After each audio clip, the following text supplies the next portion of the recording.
আসিফ সাহেবকে বের করে দেওয়া হয়েছে। সমকামিতার বিরুদ্ধে তারা কথা বলেছে, তাদের অপরাধ।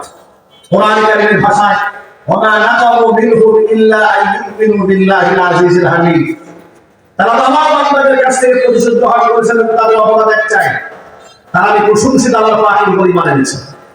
এই জন্য তাদের উপর এত ক্ষোভ, এত রাগ, এত গুসা। আপনারা ভাবতেও পারবেন না এই দেশে ইসলাম নিয়ে কত ভয়াবহ ষড়যন্ত্র চলছে। কুমিল্লা নার্সিং হোম একাডেমিটি গত 3 দিন আগে সেখানে সেই কলেজের মেয়েরা মাথার মধ্যে মেকআপ করেছে, হিজাব পরে গিয়েছে। সেখানকার একজন শিক্ষিকা কেচি দিয়ে হিজাবটা কেটে দিয়েছে। ভাবা যায় কথা? একটা মুসলিম অধ্যুষিত একটা দেশে হাফ প্যান্ট পরে মেয়েরা চলছে, বাধা দেওয়ার লোক নাই। জিন্সের প্যান্ট পরে চলছে, বাধা দেওয়ার লোক নাই। ভারত থেকে অশ্লীল নায়ক নায়িকা গায়ক গায়িকা নাচানো হচ্ছে, বাধা দেওয়ার লোক নাই। কথা বলেন না, ঠিক কিনা বলেন? ইউনিভার্সিটিতে প্রকাশ্যে জিনার বিচার হচ্ছে, গাঁজা সেবন করা হচ্ছে। 1 সপ্তাহ আগে জগন্নাথ বিশ্ববিদ্যালয়ের মহিলা হবে, তাদের পান করা ধূমপান করছে মেয়েরা, সিগারেট থেকে বিশ্ববিদ্যালয় আগুন হয়ে গেছে। দেশের কত উন্নয়ন হয়েছে দেখেছেন? মহিলা হোস্টেলে এখন আগুন লাগে বিড়ি থেকে, সিগারেট থেকে।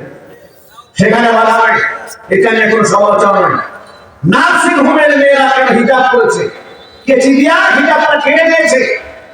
আমি স্পষ্ট ভাষায় বলছি, 90 থেকে 95% মুসলিম অধ্যুষিত এই দেশে একজন নাগরিকের অধিকার, গণতান্ত্রিক অধিকার, ইসলামিক অধিকার, ধর্মীয় অধিকার থেকে একটি মেয়ে হিজাব করেছে, হিজাব করেছে, ওই মেয়ের হিজাবের মধ্যে যে কেচে লাগিয়েছে, ওর হাতটা কেটে দিয়ে ক্যান্সার উচিত হচ্ছে।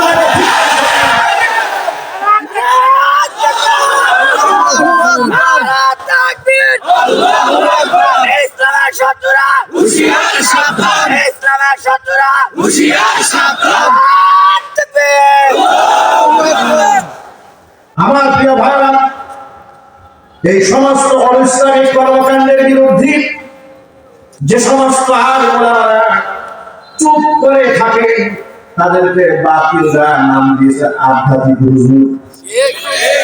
কথা বলো, এই দেশের আধ্যাত্মিকতার সংজ্ঞা চেঞ্জ হয়ে গেছে। আপনি যত মুনাফিকের ক্লাস আসবেন, আপনি তত আধ্যাত্মিক। এক প্যাকেট ডিম বিরিয়ানি খায় যদি বেহেশতে বানাতে পারেন, তাহলে শুধু আধ্যাত্মিকটা মোটামুটি একেবারে কথা বলেন, ঠিক কিনা বলেন? আর যদি ওদের এই সমস্ত অপকর্মের বিরুদ্ধে আপনি দাঁড়ান, আপনি হবেন জঙ্গি হুজুর, আপনি হবেন উগ্রবাদ হুজুর। ওই সমস্ত ট্যাবলেট পাবলিকা খায় না। কথা একটু বলেন না, ঠিক কিনা বলেন? তোমরা যাদেরকে জঙ্গি বলে মিডিয়াতে প্রচার করো, তোমরা জঙ্গি বলে প্রচার যাদেরকে করো, তাদেরকে জাতির শ্রেষ্ঠ সন্তান হিসেবে দেশের মানুষেরা মাথায় নিয়ে আছে। দেখেছো না কয়েকজন আলেমকে জেল থেকে মুক্তি দিয়েছ, তাদের মাহফিলের চিত্রগুলো একটু তাকিয়ে দেখো।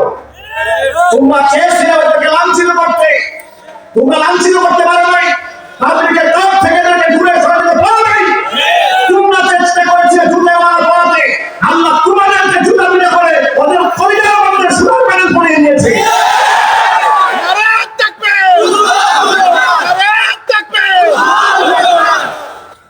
যুবক ভাইরা আমার, এই জন্য ভালো করে মনে রাখবেন, দাড়ি টুপি দেখলেই বুজুর্গ চেনার কোনো কারণ নাই।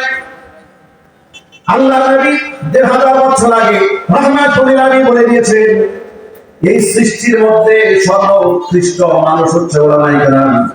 উম্মতের ভেতরে আমার এই উম্মতের মধ্যে সবথেকে নিকৃষ্ট হচ্ছে উলামায়ে সুলতান, হচ্ছে সবথেকে নিকৃষ্ট জাত। ঠিক কি বলেন? ওই সমস্ত উলামায়ে সুলতান মুনাফিকদের প্রশংসায় পঞ্চম হয়ে যায়, কিন্তু মাজলুমের পক্ষে একটা কথা মুখ থেকে বের হয় না। কথা বলে না, ঠিক কি না? মুনাফিকদের প্রশংসায় দেখবেন পাগল হয়ে গিয়েছে, আলেমদের পক্ষে কোনো কথা নাই। মাজলুম আলেমদের জন্য একদিন দোয়া করতেও সাহস পায়। ইমানের যদি এই দশা হয়, ইমানের যদি এই হালাত হয়, ওই ইমান নিয়ে রাসূলের সামনে কেমনে দাঁড়াবে? সহজ করবে না, লজ্জা হবে না?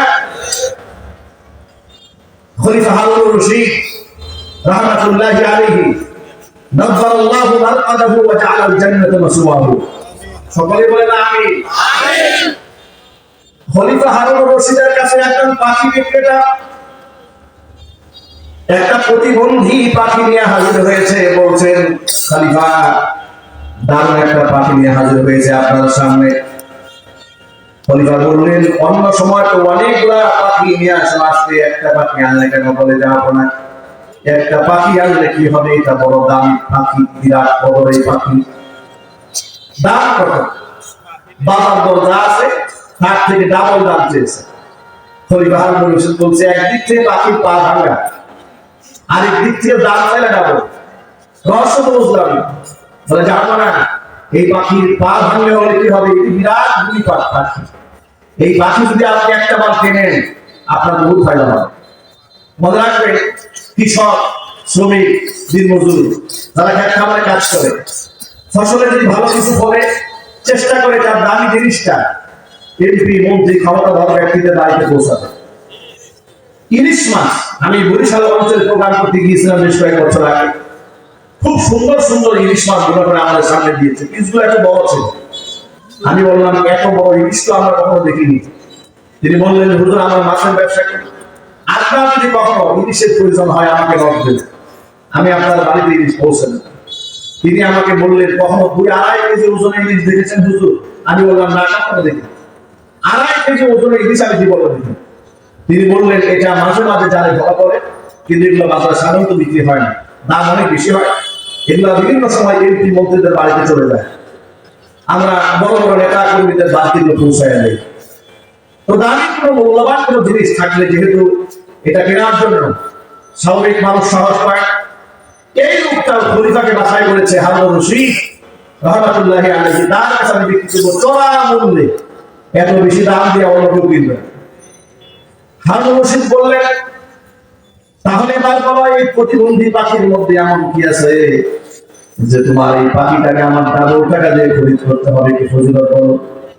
বলছে, আর না, এই পাখির ফজিলত হচ্ছে, এই পাখি হচ্ছে আমার একটা শিকারী পাখি। এর নিয়ে আমি যখন বনে যাই, আমি অন্যান্য শিকার ধরার জন্য একটি সুন্দর করে বসাই রাখি।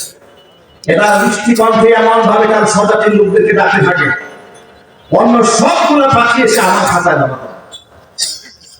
খলিফা জিজ্ঞেস করলেন, বিনিময় কি হয়? বিনিময়ে যখন অনেকগুলো পাখি আমার খাতায় ধরা পড়ে, এর মাধ্যমে এর ডাকি তো সারা দিয়ে এসছে, তখন আমি তারে পেট ভরে খাবার। খলিফা বললেন, আচ্ছা তাই নাকি? বলে, হ্যাঁ। এই রুটি রুজির জন্য সেই কাজটা করে। বলে, হ্যাঁ, আপনি যদি এটা কেনেন বিরাট ফায়দা হবে। খলিফা হারুনুর রশিদ ডাবল টাকা দিয়ে পাখিটা কিনলেন। কিনে পাখি বিক্রেতার সামনে জবাই করলেন।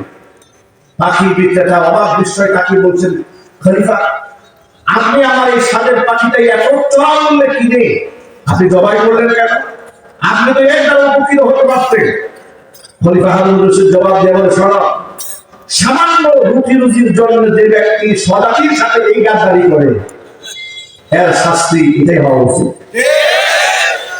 আজকে কিছু মুনাফিক মৌলবি ডান পাশে বাম পাশে বসিয়ে প্রশংসা করে কিংবা 2-1 প্যাকেট বিরিয়ানি হাদিয়া দিয়ে এদের মুখ থেকে জান্নাতের দুয়া শুনে, অন্য দিক থেকে অসংখ্য হত্যাকারী আলেমদেরকে জেলখানায় বন্দী করে রাখলে এদের শাস্তি এমন হওয়া উচিত।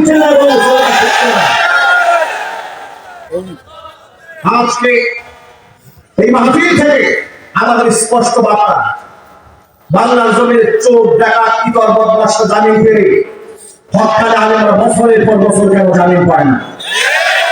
মুসলমানদের দেশে জবাব দিতে হবে। এমপিরা, মন্ত্রীরা মুসলমান অধিকাংশ, এত এমপি মন্ত্রী মুসলমান, মাহফিলে মাহফিলে এসে দোয়া করেন, মাথার মধ্যে টুপি দেন, আলেমদের হাতে হাত রাখে। এত মহব্বত যদি মসজিদ মাদ্রাসার প্রতি থেকে থাকে, এত মহব্বত যদি সত্যিকার অন্তর থেকে থেকে থাকে, একজন আলেমকে ওখানে বন্দী রাখা যাবে না। এই পক্ষে আফ্রিকার বিভাগ দেখতে চাই।